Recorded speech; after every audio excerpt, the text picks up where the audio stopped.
on Your Grave. Film ini dirilis pada tahun 2007 besutan sutradara Steven Monroe dengan rating sebesar 6,3 di IMDb. Mengisahkan tentang seorang penulis bernama Jennifer yang mencari ketenangan di kabin hutan. Awalnya semua berjalan biasa, hingga pada suatu ketika semua berubah ketika ada 4 orang pria yang datang menghampirinya.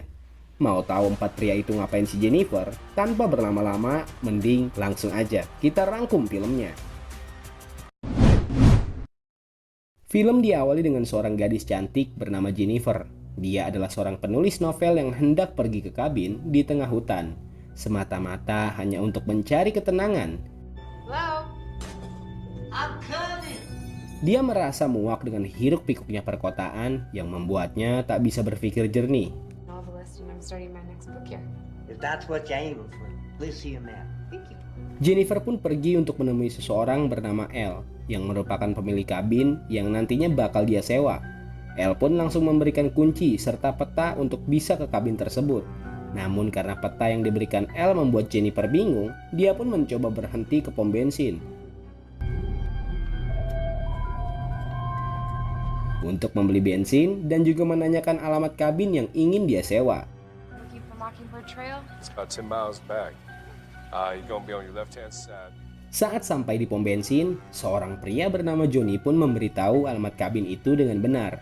Tetapi karena dandanan si Jennifer agak sedikit menggoda iman, Johnny dan kedua temannya yang bernama Andy dan Stanley pun menggodanya. Di mana hal itu membuat Jennifer merasa terganggu. Oleh sebab itu, Jennifer nggak sengaja membuat Johnny menendang sebuah ember berisi bensin. No, I got it. Sorry, my dad. I hit the panic button.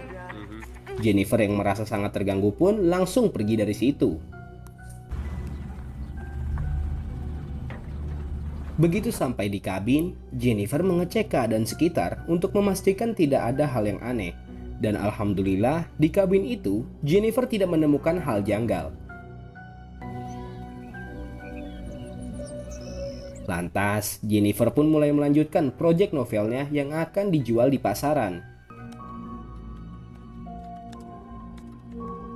Secara tiba-tiba, Jennifer mendengar ada suara dari kejauhan. Tetapi ketika dicek, dia nggak nemuin apa-apa. Saat dia kembali menulis novel, secara nggak sengaja, dia menumpahkan minuman yang membuat pakaiannya jadi basah.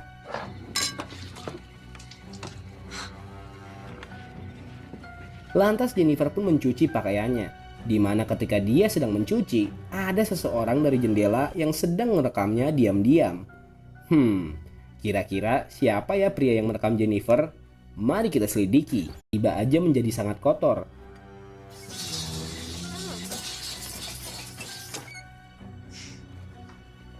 Jennifer pun menelpon pemilik kabin untuk memperbaiki saluran air.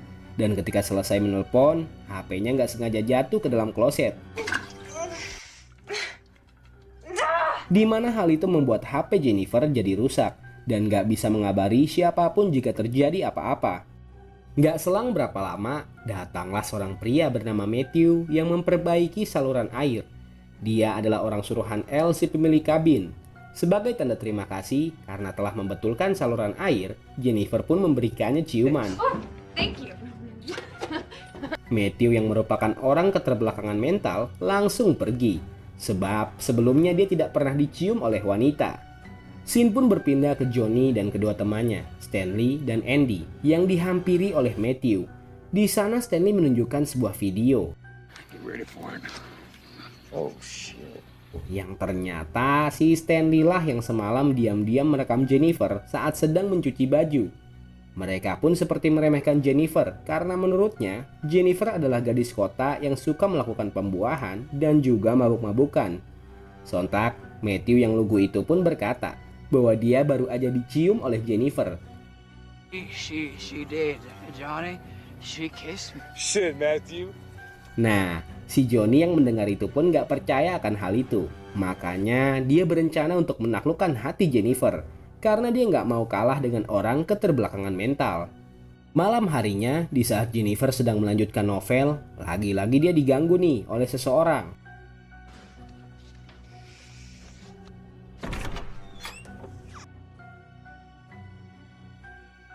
Saat mencek keluar, Jennifer sama sekali nggak menemukan siapapun. Dan ketika ingin masuk kembali, Jennifer dikagetkan dengan tampilan di laptopnya yang berubah.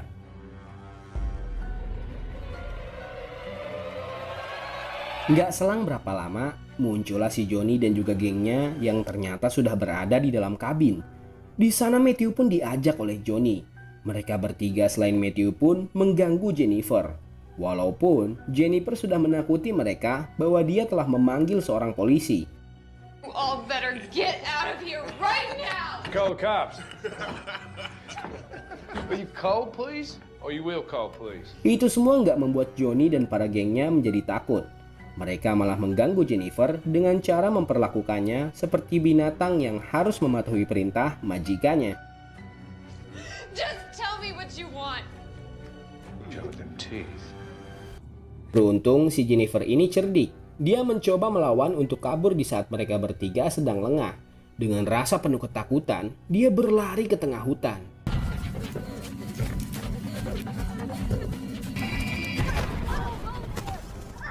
Sampai pada akhirnya, dia bertemu dengan Elsie pemilik kabin dan juga seorang sheriff yang sedang berburu. Di sana dia bercerita tentang apa yang dia alami di kabin tersebut. Tell me what happened. They broke into the cabin. Yes, I'd seen them. Lantas, sheriff pun mengantarkan Jennifer untuk kembali ke kabin dan juga mengecek keadaan di sana. Begitu sampai di kabin, sheriff dan Jennifer pun nggak menemukan siapa-siapa. Si sheriff ini malah menemukan sebuah botol minuman keras. With all this? I plan on drinking it all right away. I was gonna be here for a couple more. Yang dimana si sheriff ini malah beranggapan kalau semalam si Jennifer ini cuma mabok berat. Karena hal itu, sheriff pun meminta agar Jennifer menghadap ke tembok sebab dia ingin menggeledahnya. Please. Stand against the wall. Shoulder width apart. Namun bukannya menggeledah, si sheriff ini malah berbuat nggak senonoh kepada Jennifer. Nggak sampai situ aja nih, sheriff ini juga ternyata telah bersekongkol dengan Johnny dan juga gengnya. Matthew yang pada dasarnya adalah orang baik, nggak bisa melakukan apapun saat Jennifer dianiaya. Dia malah dipaksa agar membuahi si Jennifer. Sementara si Johnny dan Andy mempreteli pakaian Matthew dan Jennifer. Cherry pot. Matthew, I ain't asking you. Dance. Si Stanley ini pun ditugaskan untuk merekam itu semua. Matthew yang terancam itu nggak bisa berbuat apa-apa. Sama halnya seperti Jennifer yang harus pasrah digilir oleh sheriff, Johnny, dan juga para gengnya.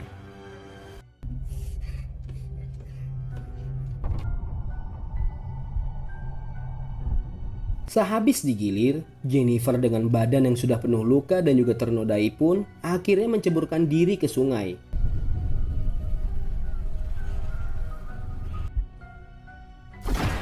Di mana hal itu membuat sheriff dan Johnny and the gang jadi panik.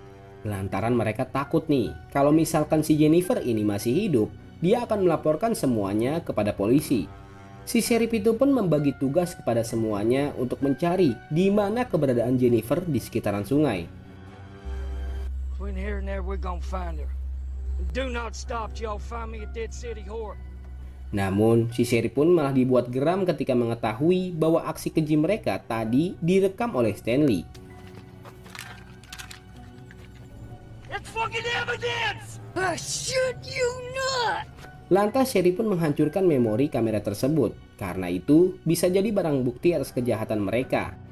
We got shit to do. Burn that Alhasil Johnny dan para gengnya pun membakar semua pakaian Jennifer agar menghilangkan semua barang bukti. Gak lupa, sheriff juga mengembalikan kunci kabin kepada Elle.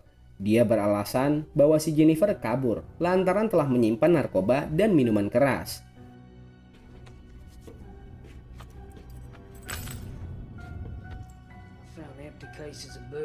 Hari demi hari mereka lalui dengan berpatroli di sekitaran sungai, berharap akan menemukan jasad Jennifer. Namun hasilnya mereka nggak menemukan apapun. Mereka pun malah menganggap nih bahwa Jennifer telah tewas tenggelam. Come here, see me. Happy hour, boys. Here's your mama. Sementara itu, si Matthew yang merasa bersalah karena telah membuahi Jennifer pun mengalami beberapa kejanggalan di sekitaran hutan.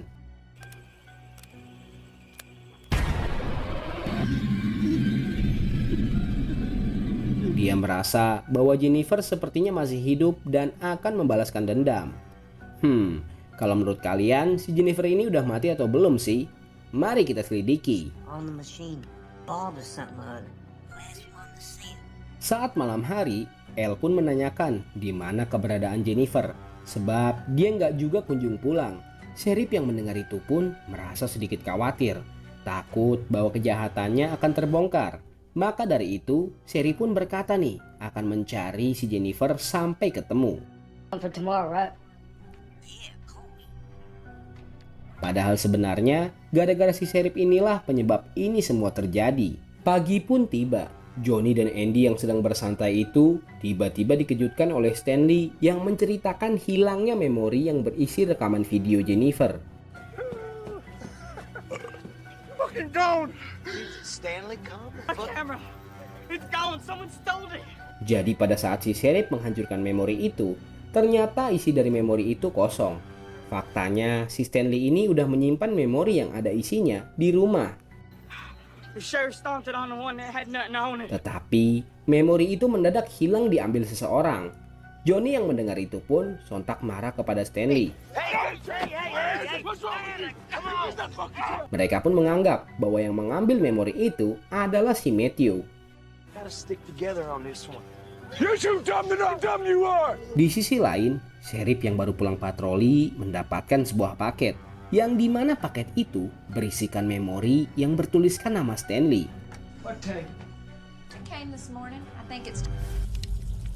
Lantas Sheriff pun langsung pergi menemui Johnny and the gang. Di sana mereka semua mencurigai bahwa Matthew lah yang telah melakukan ini semua.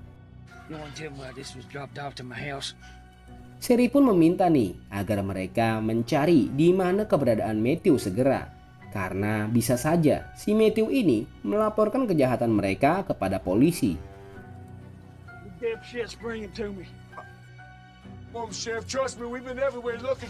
Adegan kemudian berpindah ke Matthew yang tidur di rumah kosong dekat kabin. Dan ketika terbangun, dia melihat ada Jennifer yang ternyata masih hidup. Sontak Matthew pun meminta maaf kepada dia, sebab waktu itu ia terpaksa membuahi Jennifer. Walaupun begitu, si Jennifer ini tetap merasa bahwa permohonan maaf saja nggak akan bisa mengurangi penderitaannya. Oleh karena itu, dia langsung mencekik Matthew tanpa ampun. Disiapkan oleh Jennifer. Sontak Andy pun menjadi panik. Mendadak, si Jennifer ini ada di belakang dan langsung memukul Stanley dan Andy sampai nggak sadarkan diri.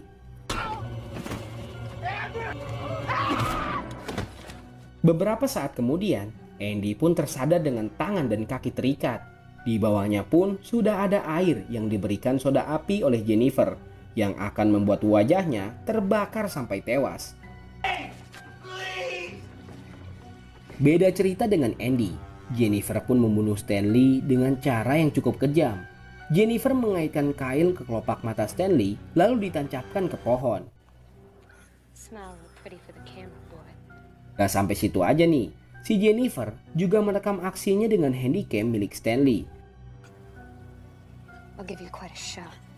Hingga pada akhirnya, para gagak yang kelaparan datang dan langsung melahap mata Stanley sampai dia tewas. Setelah itu, si Jennifer pun menculik Johnny yang sedang berjaga di pom bensin. Dia membuat Johnny pingsan untuk kemudian dibawa ke rumah kosong dekat kabin. Di sana, si Johnny diikat seperti layaknya sapi yang sedang dikulitin. Dengan sangat kejam, Jennifer memotong torpedo punya Johnny sampai dia menghembuskan nafas terakhirnya. Di akhir film, si Jennifer pun menyamar sebagai guru baru anak Sheriff. Di mana Sheriff yang sedang berpatroli itu lantas langsung pulang ke rumah ketika mendengar Jennifer menyebutkan namanya di telepon. Ketika sampai di rumah, istri si Sheriff pun memberitahu nih bahwa anaknya sedang diajak ke taman sama si Jennifer. Sheriff pun langsung pergi mencari anaknya di taman. Di mana pada saat sampai di sana, ternyata Sheriff dijebak oleh Jennifer dan langsung dipukul hingga pingsan.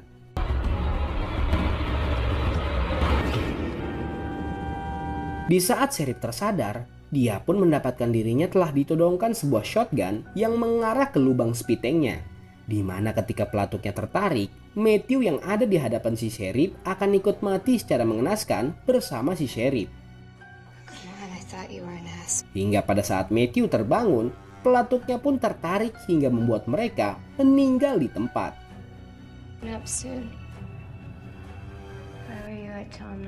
Scene pun ditutup dengan Jennifer yang duduk dengan tenang di luar kabin sambil tersenyum manja. Pasti banyak dari kalian yang bertanya nih, bagaimana si Jennifer bisa hidup? Jadi pada saat dia menceburkan diri, rupanya dia berencana untuk membunuh keempat orang laknat itu, termasuk si Matthew. Entah apa yang merasuki si Jennifer, yang jelas rasa dendamlah yang membuat jiwa psikopat